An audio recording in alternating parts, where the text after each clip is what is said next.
बिस्मिल्लाहिर्रहमानिर्रहीम। प्यारे बच्चों, अस्सलाम वालेकुम। मेरा नाम साजिदा नूर है। आज के इस वीडियो लेक्चर में मैं आपको खुशामदीद कहती हूँ।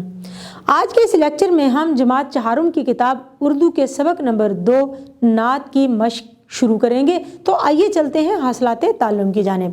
प्यारे बच्चों, आज के इस वीडियो लेक्चर के बाद आप इस काबिल हो जाएंगे हरूफ तहज्जी के मुताबिक तलफ़्फ़ुज़ और तरतीब की पहचान कर सकें, नज़्म व नसर पढ़कर सवालात के जवाब दे सकें और उन्वान तहरीर कर सकें।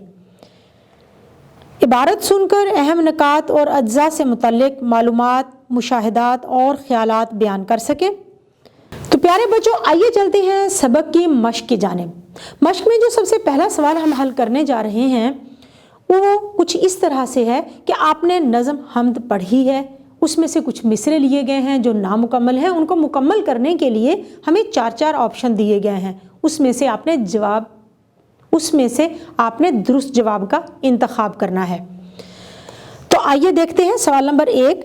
नज़्म के मुताबिक दर्ज झेल में दुरुस्त जवाब पर सही का निशान लगाएं। अलिफ, उस पर सलाम जिसने दस्तगीरी की। ऑप्शन है बेकसों की, मजबूरों की, मजलूमों की, बेघरों की। दुरुस्त जवाब है बेकसों की। बे, सलाम उस पर जिसने असरारे मोहब्बत। ऑप्शन है बतलाए, समझाए, दिखलाए, सुनाए। दुरुस्त जवाब है समझाए। जीम, सलाम उस पर जिसको तंग करते थे लोग। ऑप्शन है वतन के, कबीले के, शहर के, इलाके के। दुरुस्त जवाब है वतन के। दाल, सलाम उस पर जो रातों को रोता था। ऑप्शन है परिंदों के लिए, जानवरों के लिए, उम्मत के लिए, ख़ानदान वालों के लिए। दुरुस्त जवाब है उम्मत के लिए। है, उस पर सलाम के जिसकी दरसे बसीरत थी। ऑप्शन है सादगी, आजिज़ी, साफ दिली, सादा मजाजी। दुरुस्त जवाब है सादगी। प्यारे बच्चों, अब हम हल करेंगे सवाल नंबर 2। नज़्म के मुताबिक दर्ज झेल सवालों के जवाब दें। सवाल नंबर 1 है, बादशाही में फ़कीरी करने का क्या मतलब है। जवाब है आप सल्लल्लाहु अलैहि वसल्लम दोनों जहानों के बादशाह हैं, फिर भी निहायत सादा ज़िंदगी बसर की। बे, घर में चांदी सोना ना होने से क्या मुराद है। जवाब है घर में चांदी सोना ना होने से मुराद है बहुत ज़्यादा अमारत ना थी, यानी दुनियावी माल ना था। जीम, सर्दी में ज़मीन पर सोना कैसा है। जवाब है सर्दी में ज़मीन पर सोना बहुत मुश्किल होता है। दाल, फ़ख्र आदमियत से क्या मुराद है, मिसाल से वाज़ेह करें। जवाब है नबी करीम सल्लल्लाहु अलैहि वसल्लम की ज़ात इंसानों के लिए फ़ख्र का बायस है। अल्लाह ताला की सारी मखलूक में, पूरी कायनात में वो वाहिद एक इंसान है जो सबसे ज़्यादा अफजल हैं। है, नज़्म के आखिरी मिसरे में किस अजीम शख्सियत को सलाम पेश किया गया है। जवाब है नज़्म के आखिरी मिसरे में नबी करीम ख़ातमुन नबीयीन सल्लल्लाहु अलैहि वसल्लम को सलाम पेश किया गया है। प्यारे बच्चों, अब हम मश्क की अगली सरगर्मी करेंगे अल्फाज साजी। हरूफ तहज्जी। हरूफ तहज्जी क्या होते हैं? उर्दू के वो हरूफ या हिजे जिनको मिलाकर अल्फाज बनाए जाते हैं हरूफ तहज्जी कहलाते हैं। इन अल्फाज को अलिफ बे पे की तरतीब में लिखना अलिफ बाई तरतीब कहलाता है। तलफ़्फ़ुज़ की तरतीब। तलफ़्फ़ुज़ की तरतीब ज़बर, ज़ेर, पेश, जज़म, शद वगैरह से होती है। किसी लफ्ज़ में शामिल हरूफ और हरकात की इस तरतीब को मद्देनज़र रखकर अल्फाज को तरतीब देना अलिफ बाई तरतीब में अल्फाज दर्ज करना है। आराब लगाना।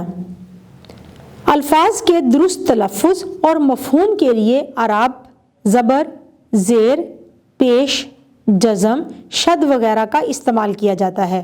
जैसे बे के ऊपर ज़बर बा, बी, और बे के ऊपर पेश है बू वगैरह। आराब की तरतीब ज़ेर, ज़बर, ज़ेर और पेश वगैरह है। तो प्यारे बच्चों, इन तारीफ़ों को मद्देनज़र रखते हुए हमने सवाल नंबर 3 हल करना है। درج ذیل اعراف کو حروف تہجی اور تلفظ کی ترتیب میں لکھیں۔ سب سے پہلے ہم ان کو حروف تہجی کی ترتیب سے لکھیں گے۔ الف سے اسلام، ز سے زخم، شین سے شمال، کاف سے قبول، گاف سے گلاب اور میم سے موج۔ اب ہم ان کو تلفظ کی ترتیب سے لکھیں گے۔ ز کے اوپر زبر ہے تو زخم، کاف کے اوپر زبر ہے قبول، میم کے اوپر زبر ہے موج، الف کے نیچے زیر ہے اسلام، اس کے بعد شین کے اوپر پیش ہے شمال اور گاف کے اوپر پیش ہے گلاب۔ ہمارے پاس سوال نمبر 4 میں ایک عبارت دی گئی ہے، اس کو ہم نے پڑھنا ہے اور اس کے بارے میں اپنے خیالات کا اظہار کرنا ہے۔ درج ذیل عبارت سن کر اہم نکات اور اجزاء سے متعلق اپنے مشاہدات، معلومات اور خیالات بیان کریں۔ لوگوں میں ابلاغ کا سب سے اہم ذریعہ زبان ہے۔ ہماری قومی زبان اردو ہے جو پورے ملک میں بولی اور سمجھی جاتی ہے۔ پاکستان کے مختلف حصوں میں مختلف زبانیں بولی جاتی ہیں۔ پاکستان کے 4 صوبوں کے علاوہ آزاد جموں کشمیر اور گلگت بلتستان کی زبانیں ہماری ثقافت کے مختلف رنگ ہیں۔ پنجاب میں پنجابی، خیبر پختونخوا میں پشتو، بلوچستان میں بلوچی اور سندھ میں سندھی، آزاد جموں کشمیر میں ہند کو، کشمیری اور گلگت بلتستان میں بلتی اور شینا وغیرہ زبانیں بولی اور سمجھی جاتی ہیں۔ سوال نمبر 5 ہے، دیے ہوئے اشعار پڑھ کر سوالوں کے جواب دیں اور اس کا عنوان بھی لکھیں۔ ہر ایک مقام سے ہے اونچا مقام ان صلی اللہ علیہ وآلہ وصحبہ وسلم کا، صادق ہیں وہ امی ہیں احمد صلی اللہ علیہ وآلہ وصحبہ وسلم ہے نام ان صلی اللہ علیہ وآلہ وصحبہ وسلم کا، اسلام بن کے پہنچا گھر گھر پیام ان صلی اللہ علیہ وآلہ وصحبہ وسلم کا، کہلائیں وہ حدیثیں جو ہے کلام ان صلی اللہ علیہ وآلہ وصحبہ وسلم کا، سب مشکلوں کا حل ہے دینی نظام ان صلی اللہ علیہ وآلہ وصحبہ وسلم کا، دائم رہے گا قائم بے مثل کام ان صلی اللہ علیہ وآلہ وصحبہ وسلم کا۔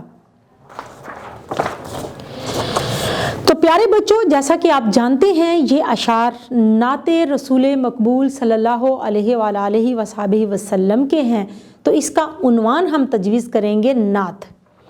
تو آئیے اب سوالات کی جانب چلتے ہیں۔ پہلا سوال ہے، احمد صلی اللہ علیہ وآلہ وصحبہ وسلم کس کا نام بتایا گیا ہے؟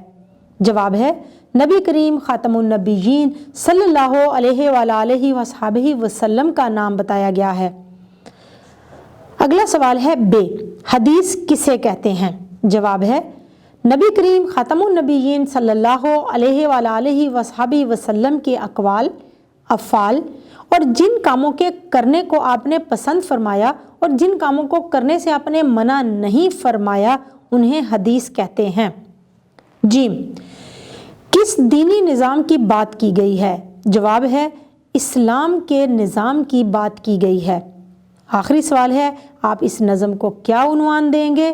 جواب ہے نعت۔ پیارے بچوں، امید ہے کہ آپ کو آج کا یہ ویڈیو لیکچر بہت اچھی طرح سے سمجھ آ گیا ہوگا۔ انشاءاللہ اگلی ویڈیو میں اگلے لیکچر کے ساتھ پھر ملیں گے، تب تک کے لیے اللہ حافظ۔